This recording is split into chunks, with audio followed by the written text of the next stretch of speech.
Hi there, thanks for joining me. I'm Jean Farish and this is FlossTube number 5.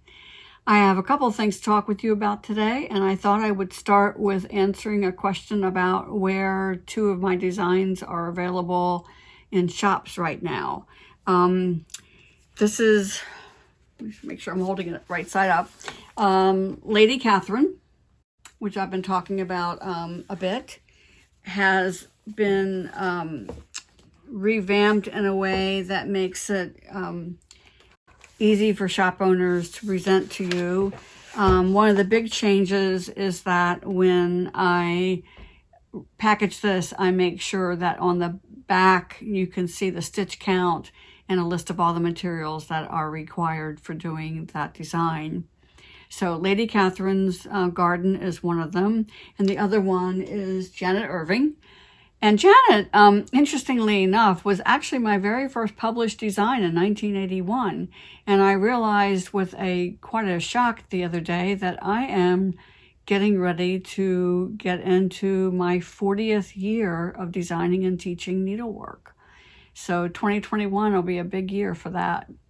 When I started my company, it was a time that we were transitioning from black and white photocopies of charts to having actual publications. That was kind of a big thing in the late 70s and early 80s, was actually having a full color printed bound booklet.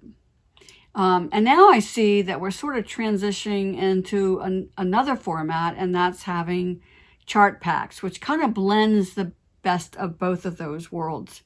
And what I like about it as an independent designer is that with all of the technology and the tools that are available to us, it's very, very easy for me to put this together in a way that's very Stitcher friendly. So let me talk about that for just a minute. I'm going to get my close-up camera set up here so that I can, picture's worth 1,000 words and all that kind of stuff. Well, one of the big changes is that since I am not putting this in a booklet, I don't have some constraints that are part of the publishing world. And I'm not going to get into a whole lot of technological stuff, but basically it comes down to the fact that I can have whatever number of pages I want to in my chart pack. I can make the chart as easily readable as possible. I don't have a constraint of having to fit a certain amount of information in a small number of pages. So one of the things that I've done, and let me show you with Lady Catherine, on the back, when you pick up this packet in a shop, you'll see all the pertinent information that you need without having to unseal the cello bag. And inside, once you've made your purchase, I have been able to first show the entire design on a page. And then I have more of a close-up of when you are ready to stitch the cross-stitch part. But then I also have the same design in black and white for those of you who like to mark off your stitches with highlighters, which we talked about a couple of weeks ago. And I think that for this design in particular, I couldn't have done this without marking mine off with a highlighter, because with the repeat pattern and it being mirrored of what you see on this side is seen on this side and top to bottom, I would have easily lost track of where I was. And then a design like Lady Catherine that has all this white work, I then have page after page of stitch diagrams and what I call stitch pathways, so that you can have the greatest success with this project. This one also, when you make a purchase, whether it's through me in my Etsy store for a PDF or whether it's with a shop, you will also have access to 9 video lessons. It's actually more than 3 hours of instruction time that will help you succeed with this project, whether it's your very first white work project or whether you're an old hand at it. I think that the instructions are pretty complete and easy to follow.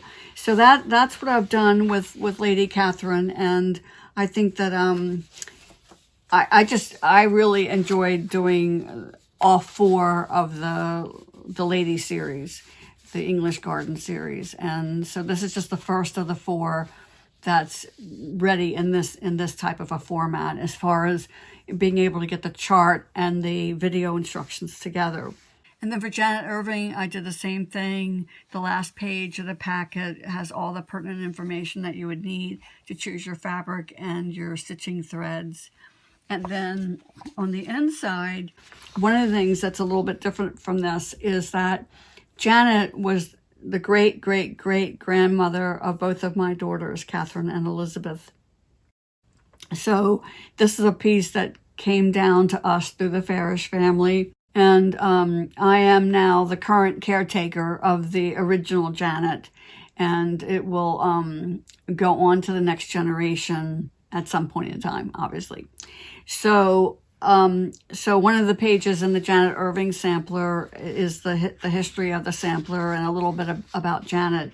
Because one of the things that, it really hit me with doing this, and as I said, it was my first published design and obviously my first reproduction sampler, was to think that this young woman who at that point, her first child was already born in Scotland, and she packed her worldly possessions and with her son and her husband made the transatlantic journey to New Jersey and settled there.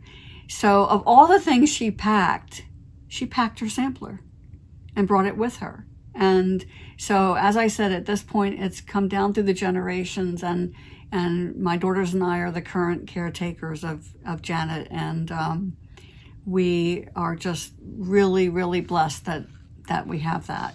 It was a great way to launch my company. So in here, I also have a schematic that shows you how I've laid this out. And this is the sort of thing where maybe it's not really a controversy, but I know there's a lot of talk about among stitchers as to whether or not they like charts that are done in color like this. And many stitchers prefer having just a black and white chart. I found that when I was stitching Janet, I found myself easily confused by just a black and white symbol for this design. And so what I have done as a designer is I kind of select which setup is going to be easiest for each design. And again, because I'm not constrained by a certain number of pages, then I have the luxury sometimes, like with Lady Catherine, of actually providing both for you, so you have a choice. So, and also I am just pleased as punch that I get input from stitchers, and one of my very best friends, Kelly, who knows who she is, who stitched this copy of Janet, gave me some good feedback, and she suggested that I just change my orientation to a landscape orientation so that, and make it so that the first pages go across the top of the sampler rather than down. And there's the sort of things that really helps me provide the best stitching experience for you. So that's one thing that's different from the original publication. But I also, just like with when I was stitching Lady Catherine, I found that in stitching the trees, that this is a place where it really needed to be black and white so that highlighters could be used to mark off the stitches. And so the two trees that are a dominant part of this design are done in that way. Stitch diagrams are also included with this one, and because the stitches are not overly complex, I don't have video instruction to go with them at this point. But so you can see it's a pretty hefty thing. I mean, how many pages do I have here? I don't even remember, 20 something anyway. Yeah, 21 pages altogether. So that makes it easier for me to make it easy for you. And so I'm very pleased to be able to do that. Now, I also just want to say a little bit, and I will have more particular information at the end of this.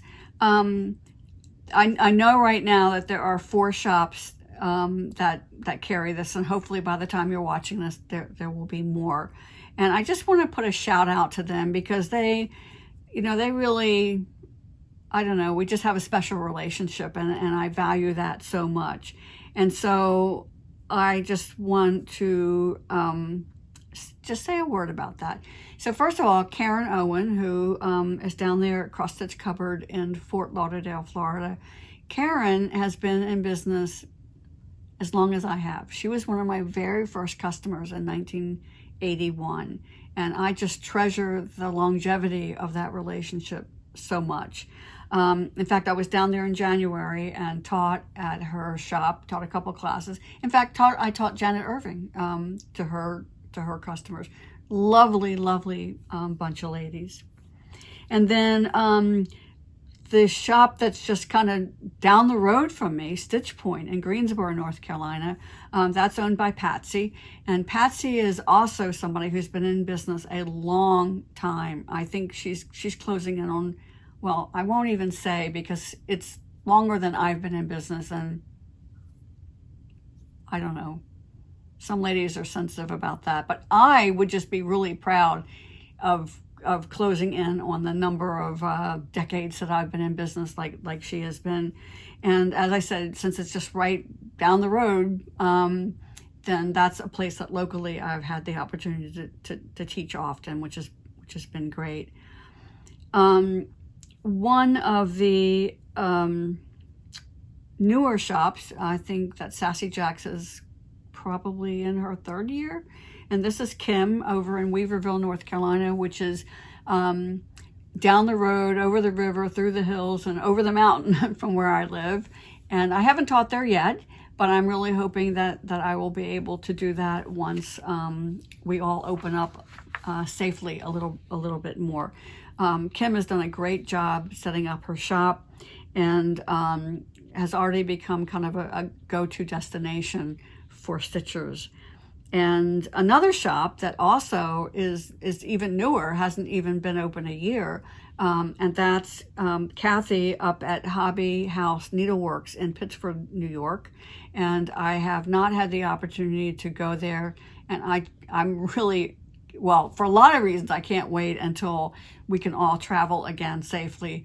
But that is definitely one of the places that will be on my to-do list, will be to go up to Hobby House and be able to say hello in person. So just a shout out to these shops, and I'm hoping that again, by the time you watch this, that there will be the availability will even be wider. So if you're interested, let your local shop owner know and tell them to get in touch with me. Well, let me bring you up to date with what's happening with the Hare in the Basket. This is the project we talked about last week. That I called my framing disaster, and it's all going to work out. I'm not the least bit upset or concerned or whatever. I'm just plodding ahead and just getting it fixed.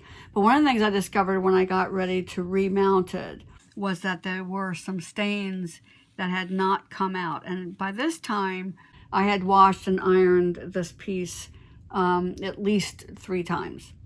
So at this point, I've given up, and I just don't think whatever that is, it's not going to come out. And you can see where, again, the pencil line where this originally was, that was the edge of the backing board. So you can see by this basted line how much I'm going to come in so that the stain is not going to show. And that's one of the reasons why I have decided that I need to just go smaller. But there's actually another reason as well, and this one is not necessarily bad news. The this was the first sampler I did in this kind of this manner, or this sort of this school, and I hadn't planned for it to be part of a series, but it ended up being that. And this was the second one, but you can see how little space there is between the design and the frame. And then this one as well was kind of done in the same style as the other two. And again, I'll show you the full pictures of these in just a moment. So again, this is just a 1/2 inch between the stitched area and the edge of the frame. So in order for this to kind of, you know, when I have them hanging together, for them to look good, I needed to make the change. So it really wasn't, you know, it really wasn't a bad thing. It sort of made me stop and take a look at the way it was framed and say, well, maybe this is a chance to do it a little bit differently. So that's what I'm doing. And I wanted to talk to you about, this is my next step in framing. And when I show it to you the next time around, it will be pinned.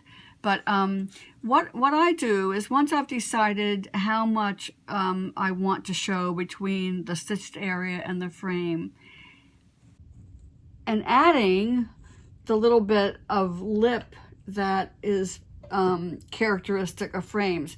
Without that little lip, your needlework would just fall out of the frame. And what I'm talking about, let me show you here, is this space right here. So that's going to vary from one frame to another, but if I did not take this into consideration, I would end up with the wrong amount of space when I'm getting ready to frame this. So as we talked last week about having serious conversations with your framer and letting them know exactly what you want and finding out from them what their standard operating procedure is, this is one of the questions to ask, is how much lip do I need to take into consideration? Oh, and also, when I talk about this basting, this is not counted as far as, I'm not like going over and under a certain number of stitches. What I am doing, though, is making sure I'm staying in the right channel between two linen threads, so that when I'm ready to wrap this around the backing board and pin it on the edges, I know that it's going to be perfectly centered. And that's just one of the steps that I do. And you know what? It may seem like you might think, oh God, it's a lot of work. You know, I'd rather be stitching for fun. It really didn't take me that long to do this. I want to say maybe 15 minutes. And it's going to make the next step so much easier. I don't have to struggle to, you know, to think about, you know, exactly where I'm lining this up along the edge or whatever. It's just going to be, it'll save me 15 minutes at least. And I will know that I've done it right. And to me, that's important. Oh, there is one thing I do want to tell you, and this is best illustrated by showing you a shot of two of the pieces side by side. The deer and the grapes, which is the larger of the two that you're looking at right now, is done on a 28 count linen. And the bear and the moose is done on a 30 count linen. And that's why the two seem to be different sizes. This is, to me, the perfect illustration to help, especially new stitchers, understand the impact of stitch count on your finished product.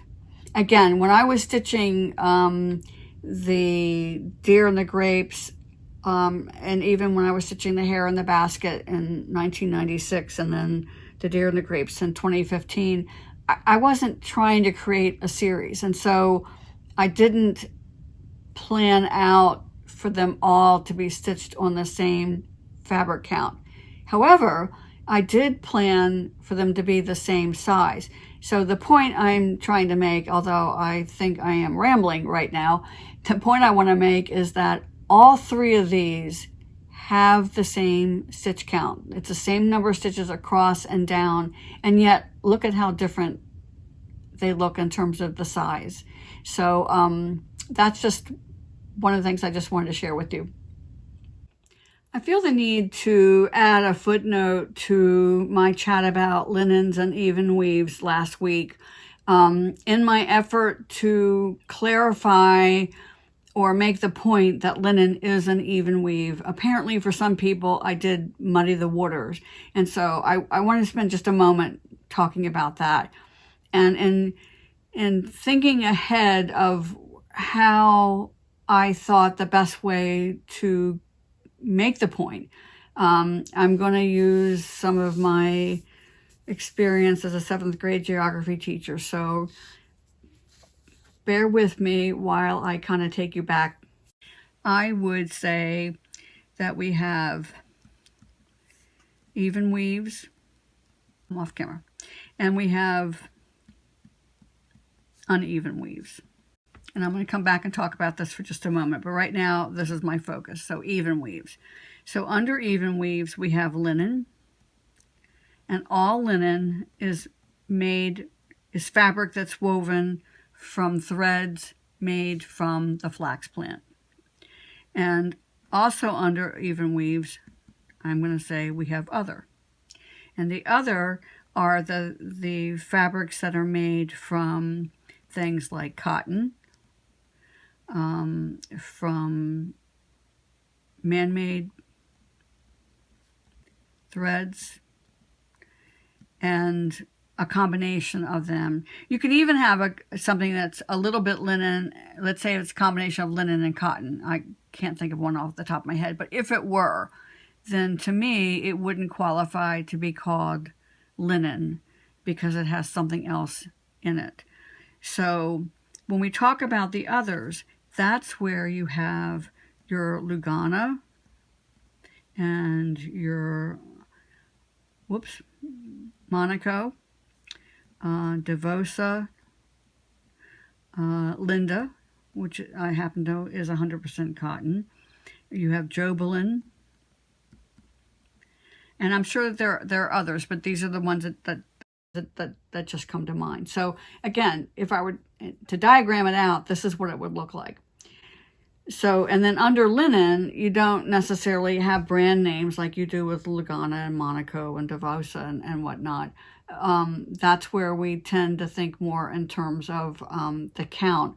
Although you will hear people who will talk about, and I have as well, we'll talk about some of the well-known linen counts. And again, like I said last week, it's not just the count, it's also the way it's woven, as well as the quality of linen it's woven with. But that's where you hear people talk about, say, Cashel linen or legacy linen. Or like last week, I talked about my favorite, that the color is sea salt and the brand is Studio Line. So you do have a little bit of that under the linens. And then this gives me an opportunity to talk about a question that came from Michelle as a result of my chat, and that was about uneven weaves. She said, I'm curious about linen that has an uneven count, such as 54/60. I don't understand what that's about and why someone might choose to stitch on that. Well, the answer to that question really has to do with reproduction samplers mostly. I'm not going to say that's the only use for them, but one of the things that's made them more popular now than they were back, like I say, in the 80s when I first started my business, there is a real strong market for uneven weaves for people who want to make a reproduction sampler that is as close as possible to the original. And most of those originals do have an uneven count. In fact, I kind of tell a story, kind of a tale on myself with Janet Irving. The original, as you saw in the picture, Janet it's square. So as I was busy charting it, and again, I'm a total newbie in this business when this happened. So I cut my piece of fabric, and I had a friend that was stitching it for me, and she's stitching along and stitching along and stitching along. And when she got down to this point, she gave me a call and she said, "I'm running out of fabric." I'm like, "Well, you can't. I mean, you can't be out of fabric. The sampler is square. I cut the fabric square. You must have enough fabric." She said, "Well, I'll come over to your house and let me show you," because I'm kind of stubborn about things like this. So she brought it over to my house, and lo and behold, she had made no mistakes on her count. The fabric was it was 14 count Aida, and it was a true 14 count in both directions, and yet she was out of fabric. Janet's linen was uneven. So stitched on an even weave, it ends up being a rectangle, not a square. I frankly have never gone back and done an accurate count of Janet to see what her linen was. But keep in mind that most linen, and I think I'm right in saying this, of course, again, depending on how old the sampler is, but most of that linen was hand loomed.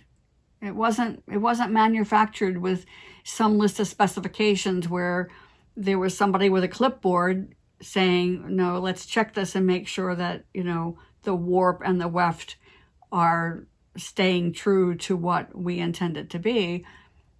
They just wove it, and then they cut it, and then they used it for a sampler. So it's not unusual for a true antique sampler to have been stitched on an uneven weave linen.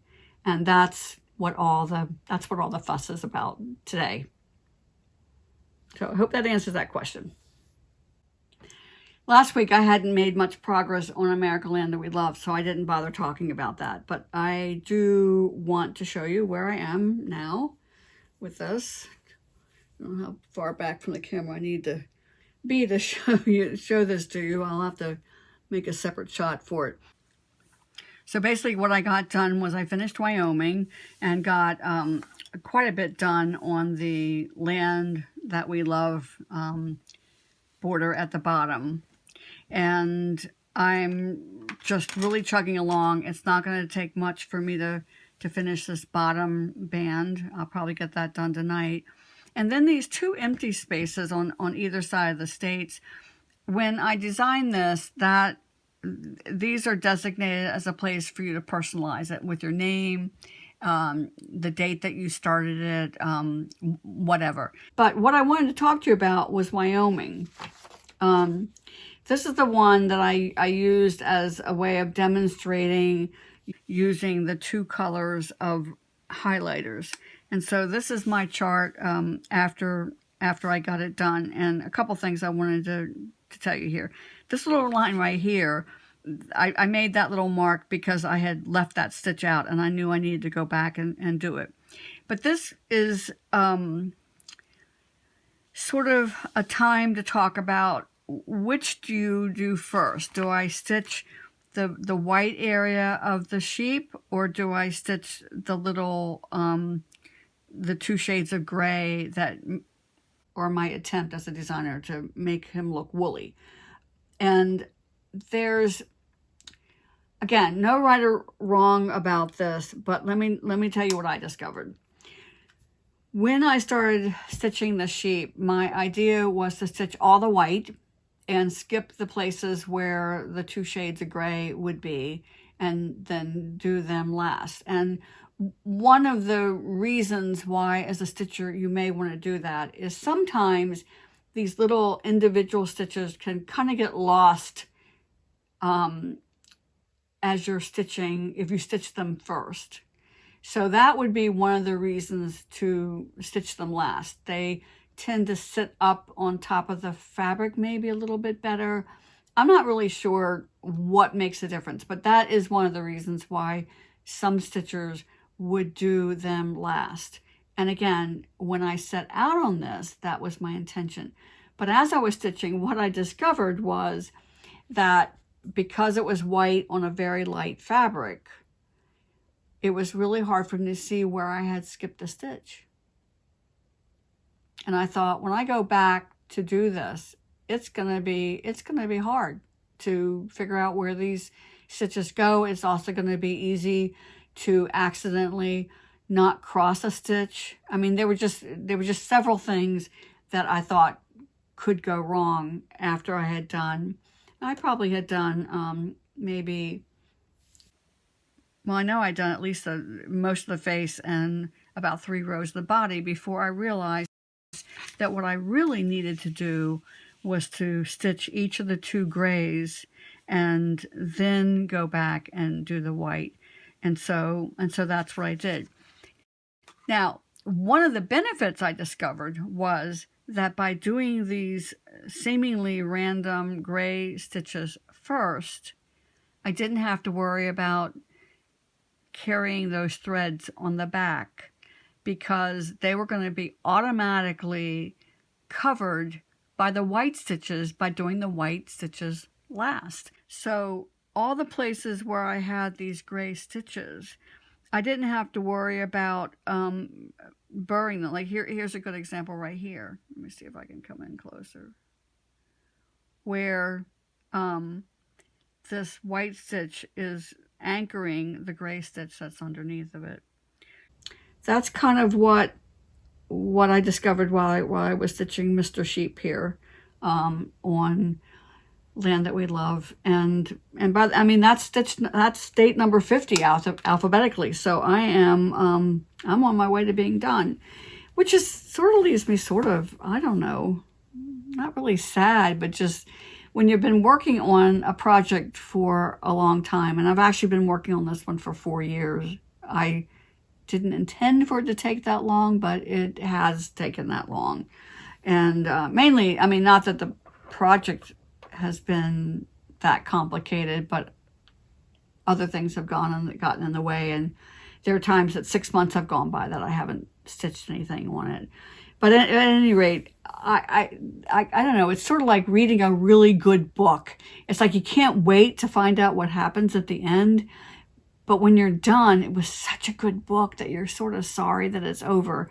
And that's kind of how I'm beginning to feel about this. So, maybe you can identify with that if you've stitched projects that have kind of been part of your life for months or years, like this one has been.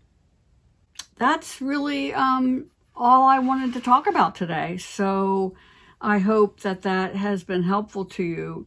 Oh, you know what? There is one other thing that I want to mention. And this is something that I first became aware of again in the early 80s. And this has been a tragedy for a lot of stitchers. In some cases, it's been a tragedy for one particular piece. And then sometimes it's been the cause of a house fire.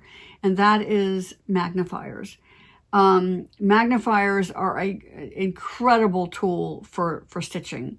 And so far in my life, I get by with readers, but there may come a time in my stitching life that I am going to need to have a magnifier.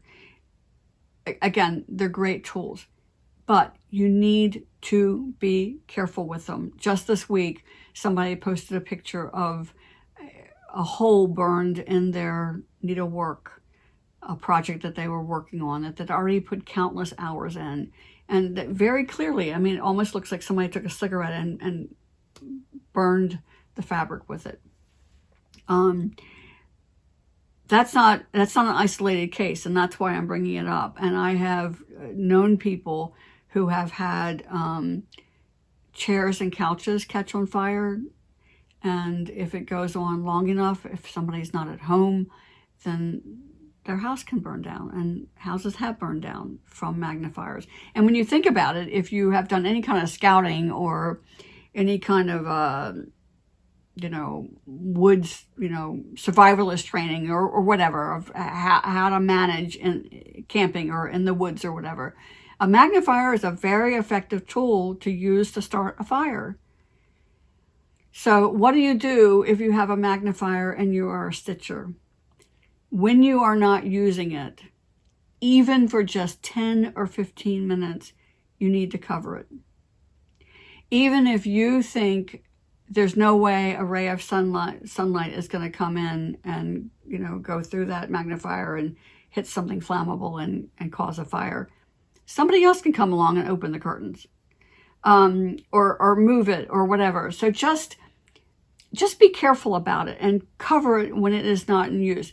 It does not take long for a ray of sun to go through that magnifier and cause either just a burn hole or worse. So anyway, I hate to end on kind of a downer note, but hopefully by putting a positive spin on it, we can prevent disasters down the road. So if you have friends that have magnifiers and you notice they're not covered, please be a good friend and tell them. So meanwhile, I hope that you stitch happy and be safe, and I'll see you next week.